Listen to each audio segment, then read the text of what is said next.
Hi అండి, అందరికీ నమస్తే. ఈరోజు నేను నీలి మేఘాలలో ఛానళ్ళ నుంచి అందమైన మనసులు పార్ట్ 3తో మీ ముందుకు వచ్చాను. సౌమ్య మాటలతో రాజుగారికి ఏం చేయాలో అర్థం కావటం లేదు. సౌమ్య అమ్మమ్మ కోపంగా డ్రైవర్కి ఫోన్ చేసి వెంటనే వైజాగ్ బయలుదేరాలి రమ్మంటుంది. ఈ మాట విన్న భ్రమరాంబ, అమ్మ అదేంటి ఈ పరిస్థితుల్లో బయలుదేరడం అని అడుగుతుంది. దానికి సౌమ్య అమ్మమ్మ, ఇక్కడే ఉండి మీ నాన్నగారి పరువు ఇంకా తీయమంటావా?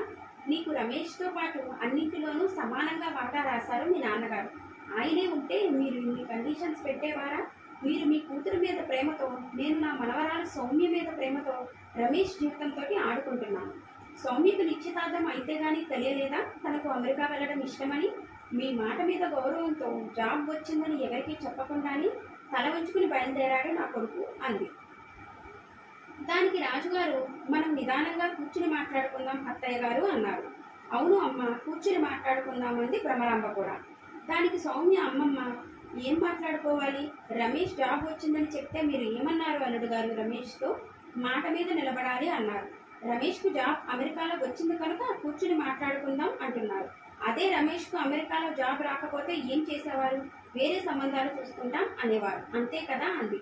దానితో రాజుగారు, లేదు అత్తయ్య గారు, సౌమ్య మీద ప్రేమతో ఇల్లరికం అన్నాను, అంతేగాని మిమ్మల్ని రమేష్ని అగౌరవపరిచే ఉద్దేశం లేదండి.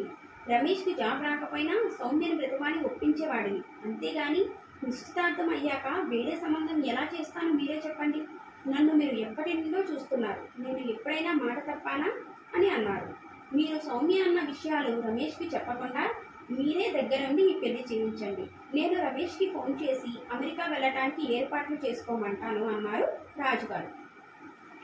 దానితో సౌమ్య అమ్మమ్మ గారు అమెరికా 2 నెలల్లో వెళ్ళిపోవాలంట. అందుకని రమేష్కు సౌమ్యకు పెళ్లి చేసి రమేష్తో కలిసి సౌమ్య వెళ్ళేలా అన్ని ఏర్పాట్లు చేయండి, ఇంకా ఇందులో మార్పులు చేయొద్దు అన్నారు. దానితో రాజుగారు, లేదు అత్తయ్య గారు, మీరు చెప్పినట్లే చేద్దాము అన్నారు. రమేష్కి ఫోన్ చేసి అమెరికా వెళ్ళడానికి, సౌమ్యను కూడా తీసుకుని వెళ్ళడానికి అన్ని ఏర్పాట్లు చేయండి రమేష్. నేను నా మూర్ఖత్వంతో పల్లెటూరులోనే ఉండమని అడిగాను, ఏమీ అనుకోకు అన్నారు రాజుగారు. దానికి రమేష్, లేదు బావగారు, ఇప్పుడు ఒప్పుకున్నారుగా, అంతే చాలని ఎంతో ఆనందపడ్డారు. రాజుగారు చెల్లెలు ఇద్దరికి కూడా పెళ్లికి ముహూర్తం పెట్టించానని చెప్తారు రాజుగారు. దానితో పెద్ద చెల్లె లక్ష్మి, అన్నయ్య, భూపతికి మా అమ్మాయి జ్యోతిని ఇచ్చి పెళ్లి చేద్దాం అనుకున్నాం కదా, ఇప్పుడు సౌమ్య అమెరికా నుంచి వచ్చేదాకా భూపతికి జ్యోతికి పెళ్లి చేయడం అవదు.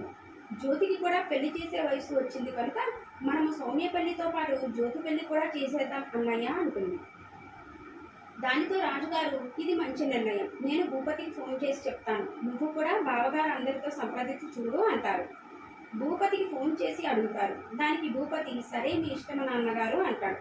దాంతో ఇద్దరికి పెళ్లి ముహూర్తాలు పెట్టిస్తారు రాజుగారు. 2 జంటలకి ఎంతో ఘనంగా అంగరంగ వైభవంగా ఊరి అందరి ముందు, బంధువుల ముందు పెళ్లి చేస్తారు. అందరూ వైజాగ్ వెళ్తారు. రమేష్ అమెరికా వెళ్లే రోజు వచ్చింది. రాజుగారికి, భ్రమరాంబకి సౌమ్య అమెరికా వెళ్ళిపోతుందని బాధగా ఉన్నా తనకు ఇష్టమైన రమేష్తో తను వెళ్ళాలనుకుంటున్న అమెరికాకు వెళ్తున్నందుకు అందరూ హ్యాపీగా ఉన్నారు. సౌమ్య అమ్మమ్మ మటుకు కోపంగా ఉంది. సౌమ్య దగ్గరికి వెళ్ళి రమేష్ని ఇబ్బంది పెట్టద్దు, వాడు అసలే మెతక అంటుంది కోపంతో. దాంతో సౌమ్య, నీవు నా మీద కోపంగా ఉన్నావని తెలుసు, కానీ నేను ఏం చేయను, నీతో మావయ్య జాబ్ వచ్చిందని చెప్పడం విన్నాను. నేను ఈ విధంగా నాన్నగారితో మాట్లాడకపోతే మేము ఎప్పటికీ పల్లెటూరులోనే ఉండాలి, అందుకే అలా మాట్లాడాను, అంతేగాని నాకు మావయ్య అంటే ఇష్టం లేక కాదు, అమెరికా అంటే ఇష్టం కూడా కాదు అమ్మమ్మ అంటుంది. నువ్వు త్వరలో వచ్చేసి, నువ్వు కూడా వస్తే మావయ్య హ్యాపీగా ఉంటాడు అంటుంది సౌమ్య. నువ్వు ఒట్టి అల్లరి పిల్లవి, నువ్వు చాలా తెలివిగా చేశావు అంటుంది సౌమ్య అమ్మమ్మ. సౌమ్యని దగ్గరికి తీసుకుని ముద్దు పెట్టుకుంటుంది సౌమ్య వాళ్ళ అమ్మమ్మ. రమేష్ ఎంతో అదృష్టవంతుని అంటుంది. సౌమ్య గడగడా నవ్వుతుంది.